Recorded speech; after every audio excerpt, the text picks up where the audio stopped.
Je vous invite pour le culte de ce matin. Que la grâce et la paix du Père, du Fils et du Saint-Esprit vous soient données de la part du Père, 3 fois Saint. Je t'aime, Éternel, ma force, Éternel, mon rocher, ma forteresse, mon libérateur, mon Dieu, mon rocher, où je trouve un abri, mon bouclier, la force qui me sauve, mon rempart. Loué soit l'Éternel, je crie à lui et je suis délivré de mes ennemis. Rende à l'Éternel la gloire due à son nom. Prosternez-vous devant l'Éternel. La voix de l'Éternel est puissante, la voix de l'Éternel est majestueuse. Je bénirai l'Éternel en tout temps. Sa louange sera toujours dans ma bouche. Que mon âme s'est glorifiée en l'Éternel. Que le malheureux écoute et se réjouit. Exaltez avec moi l'Éternel. Célébrons tous son nom. Amen. Prions. Père éternel, c'est avec amour, joie, confiance que nous venons devant toi pour te rendre gloire, pour ta fidélité, tes promesses et la patience que tu as envers nous. Nous t'exaltons, nous te rendons grâce et nous te demandons de bien vouloir nous toucher par ton Saint-Esprit pour nous aider à mieux comprendre ta parole et à le mettre en pratique. Ta parole est une lampe à nos pieds, une lumière sur nos sentiers. Amen.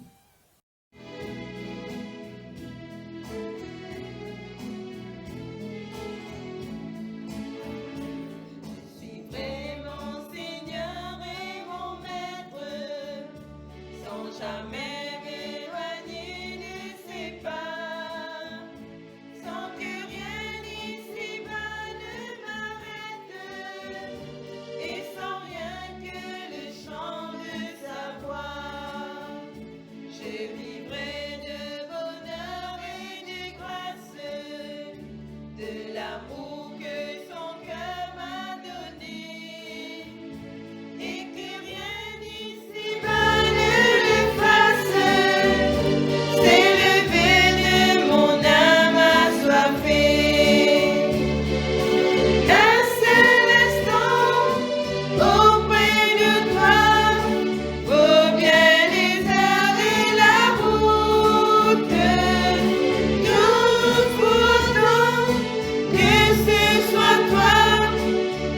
m'accompagne au pavé de ta joie.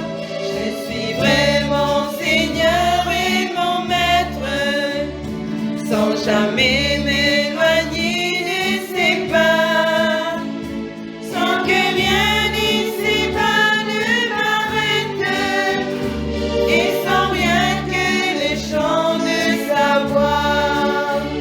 Je vivrai de l'amour que son cœur m'a donné, et que rien ici-bas ne l'efface,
Exode chapitre 22 versets 20 à 26. Vous ne devez pas maltraiter ou exploiter les étrangers installés chez vous. Rappelez-vous que vous étiez aussi des étrangers en Égypte. N'opprimez pas non plus les veuves et les orphelins. Si vous les opprimez, ils m'appelleront à leur secours. Moi, le Seigneur, je vous assure que j'entendrai leurs appels. Je me mettrai en colère et je vous ferai mourir à la guerre. Alors ce seront vos femmes qui deviendront veuves et vos enfants orphelins. Si vous prêtez de l'argent à un compatriote pauvre, n'agissez pas comme les autres créanciers, ne lui réclamez pas d'intérêt. Si vous prenez en gage le manteau de quelqu'un, rendez-le lui avant le coucher du soleil, car il n'a que cela pour se couvrir et protéger son corps.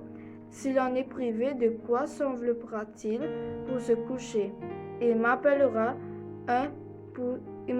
au secours et je l'entendrai, car je suis un Dieu compatissant. Matthieu, chapitre 22, versets 34 à 40. Le commandement le plus important. Quand les pharisiens apprirent que Jésus avait réduit au silence le Sadducéen, ils se réunirent et l'un d'eux, un maître de la loi, voulut lui tendre un piège. Il lui demanda, « Maître, quel est le plus grand commandement de la loi ?» Jésus lui répondit, « Tu dois aimer le Seigneur ton Dieu de tout ton cœur, de toute ton âme et de tout ton esprit. C'est là le commandement le plus grand et le plus important. Et voici le second commandement, qui est d'une importance semblable. Tu dois aimer ton prochain comme toi-même. » Toute la loi de Moïse et tout l'enseignement du prophète dépendent de ces deux commandements. Exode chapitre 22, versets 20 à 26. Matthieu chapitre 22, versets 22 à 40. Je vous encourage à lire aussi l'évangile de Marc chapitre 12, versets 28 à 34.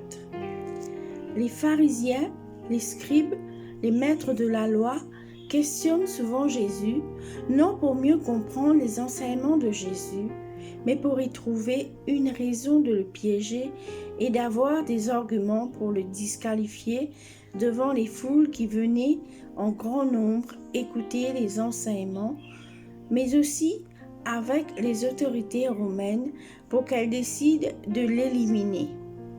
Aujourd'hui, nous voyons un scribe, un maître de la loi, un professionnel qui pose une question importante à Jésus. Jésus doit lui dire parmi les 10 commandements que nous avons entendus dans la lecture d'Exode, lequel est le plus important. Si Jésus choisit un commandement, cela voudra dire qu'il donne moins d'importance aux 9 autres. La réponse de Jésus apporte une compréhension simplifiée au décalogue, aux 10 commandements. Plus la loi est compliquée pour le peuple, plus les spécialistes de la loi peuvent se placer au-dessus d'elle et l'interpréter à leur façon, comme ils veulent. Luther, l'un des réformateurs, a dans un de ses points dit que la Bible devait être accessible à tous, pour que tous puissent la lire. Elle n'était pas réservée que pour les responsables d'église. D'ailleurs, Martin Luther traduira la Bible en allemand pour la rendre plus accessible à tous et que chaque personne qui la lit puisse y trouver la vérité de Dieu. Si les pharisiens et les scribes ont intérêt à complexifier la loi, Jésus, lui, il s'attache à le simplifier. Ces 10 paroles sont des paroles de promesse de vie. Elles se répartissent en 2 parties. Les 5 premières, « Je suis le Seigneur ton Dieu qui t'ai fait sortir d'Égypte. Tu n'auras pas d'autre Dieu. Tu ne te feras pas de représentation de Dieu. Tu n'invoqueras pas le nom de Dieu en vain. Tu respecteras le sabbat, se rapporte à Dieu. Les 5 suivantes, tu honoreras ton père et ta mère, tu ne commettras pas de meurtre, tu ne commettras pas d'adultère, tu ne voleras pas, tu ne porteras pas de faux témoignages contre ton prochain, tu ne convoiteras pas, se rapporte à l'être humain. Que nous soyons face à Dieu ou face à une personne, il y a une différence. Une distance s'établit entre Dieu et nous et n'importe quelle autre personne. Cette distance est nécessaire parce qu'elle permet le respect de l'autre. On ne peut vraiment être proche d'une personne que si cette distance est respectée. Aimer Dieu ou son prochain conduit à une seule et même chose, à nous décentrer de nous-mêmes, à ne plus nous prendre pour le centre de l'univers. Nous ne pouvons pas suffire à nous-mêmes. Nous ne pouvons pas vivre seuls, coupés du monde extérieur. Nous avons besoin de l'autre. Nous avons besoin de laisser les autres agir dans nos vies. Nous sommes invités à sortir de notre confinement, à nous libérer de nous-mêmes. Entre le scribe et Jésus, il y a une différence. Le scribe a été formé. Il a appris à connaître Dieu dans les livres. Jésus, lui, il vit Dieu. Il connaît Dieu par la prière, par la relation intime qu'il a avec son Père et avec aussi l'Esprit. La réponse de Jésus montre que pour lui, l'essentiel c'est d'aimer. Aimer Dieu et son prochain.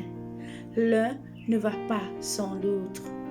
Car dire qu'on aime Dieu et ne pas aimer son prochain, c'est mentir à Dieu. Aimer Dieu, c'est avoir envie que son amour nous inonde, afin que sa générosité se propage. Aimer son prochain et oublier Dieu, est-ce possible? Certains aiment et ne croient pas en Dieu. Certains se limitent à aimer quelques personnes. Elles ferment les yeux sur ceux qui n'ont pas envie d'approcher. Avec Dieu, on peut aller plus loin parce qu'il nous aide à nous débarrasser, à nous dépasser dans l'amour. La question du scribe voulait se concentrer sur le plus grand commandement. Jésus, lui, il en propose 2 et il les unit l'un à l'autre. Pour Jésus, il n'y a pas de concurrence entre les 2 amours. L'amour de Dieu et pour notre prochain. Ce que vous refusez au plus petit de mes frères, c'est à moi que vous le refusez, nous dit Matthieu chapitre 25, verset 45.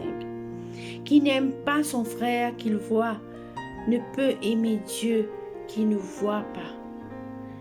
Jésus nous demande d'aimer notre prochain d'un amour agapé, c'est-à-dire inconditionnel, comme celui que Dieu manifeste à ses enfants. C'est l'amour que Jésus nous donne gratuitement.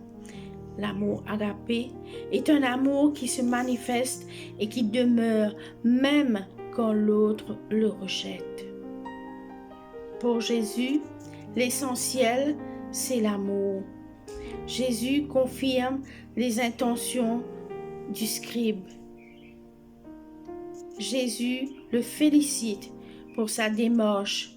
Il a compris qu'il ne suffit pas de louer le Seigneur, de répéter à l'envi qu'il est amour, miséricorde et bonté, discret, pacifique, bienveillant.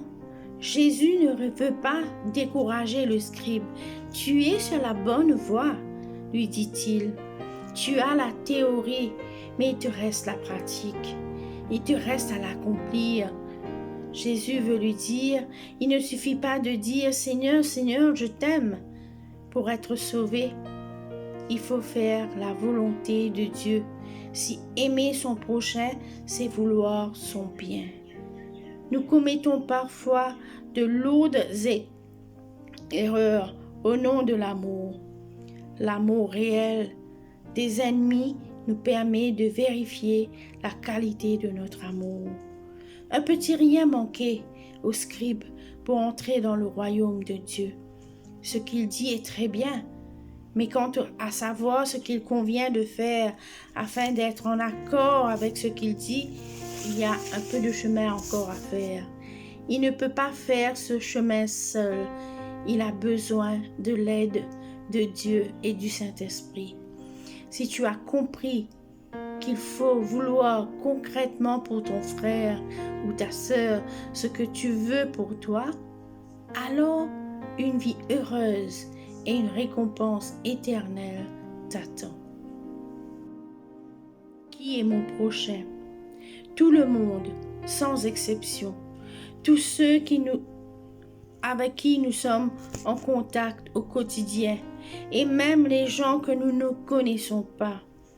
Tous les gens sont importants aux yeux de Dieu, alors ils doivent être importants pour nous aussi. Demandons à Dieu de nous aider à nous rappeler quelle valeur représente notre prochain. Essayons de manifester aujourd'hui le vrai amour qui vient de Dieu envers notre prochain à travers de simples actions de bonté. Soyons courtois dans la circulation. Soyons bons envers les personnes qui nous préparent nos repas. Soyons polis envers notre patron, nos employés, nos professeurs, nos camarades, épouses, maris, enfants, frères, sœurs, etc. Dans les 2 commandements, le verbe est proposé au futur. Non pas pour indiquer une action à venir, mais pour signifier qu'il s'agit d'une occupation principale tout le long du chemin qui conduit vers le royaume de Dieu. Oui, il y a 2 commandements qui sont d'une importance égale. Pourtant, Jésus nous invite à respecter une priorité. Ce qui laisse supposer que pour aimer comme il faut notre prochain, il nous faut d'abord nous enraciner dans l'amour de Dieu. Et ainsi, nous serons totalement décentrés de nous-mêmes vers celui qui est notre source. Alors, nous pourrons aimer notre prochain. La réponse du scribe, après avoir entendu la réponse de Jésus, a quelque chose d'attendrissant, car il commence à donner raison à Jésus. Il veut y répondre en disant que ces 2 commandements valent mieux que toutes les offrandes et les sacrifices. Ce commentaire plaît à Jésus, qui lui donne une très bonne note, mais il reste un petit quelque chose qu'il nous faut découvrir. Prions. Seigneur, après ce message, nous voulons obéir à ta loi. Nous ne voulons plus de ces prétextes que nous fabriquons pour ne pas nous mettre en pratique l'amour que nous te devons et que nous devons aux autres. Donne-nous de t'aimer pour qu'en retour nous puissions aimer notre prochain. Aide-nous à accepter l'amour que tu nous offres gratuitement et l'amour que notre prochain nous donne, même s'il ou elle le donne à sa manière. Rappelle-nous que si nous voulons aimer quelqu'un ou quelqu'une, nous devons t'aimer avant tout. Aide-nous à aimer notre ennemi, surtout quand c'est dur de nous faire aimer en retour. Apprends-nous à aimer comme tu nous aimes. Amen.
Seigneur, fais de moi un instrument de ta paix.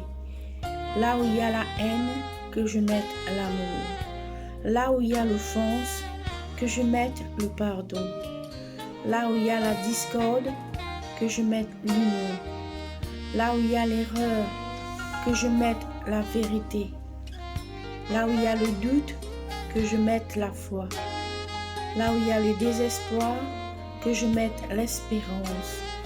Là où il y a les ténèbres, que je mette la lumière. Là où il y a la tristesse, que je mette la joie. Ô Seigneur, que je ne cherche pas tant à être consolé qu'à consoler, à être compris qu'à comprendre, à être aimé qu'à aimer. Car c'est en se donnant qu'on reçoit, c'est en s'oubliant qu'on se retrouve, c'est en pardonnant qu'on est pardonné, c'est en mourant qu'on ressuscite à la vie éternelle. Amen. Le Seigneur nous enseigne aujourd'hui comment observer ses commandements. Quels commandements observer? Nous n'avons que 2, mais qui impliquent beaucoup de choses. Nous devons aimer Dieu de tout notre cœur, de toute notre âme, de tout notre esprit, et nous devons aimer notre prochain comme nous-mêmes. Si nous nous aimons nous-mêmes, nous pourrons alors aimer Dieu et aimer les autres. Et que la grâce de notre Seigneur Jésus-Christ, l'amour de Dieu le Père et la communion du Saint-Esprit demeurent sur chacun de nous, aujourd'hui et pour toujours. Amen.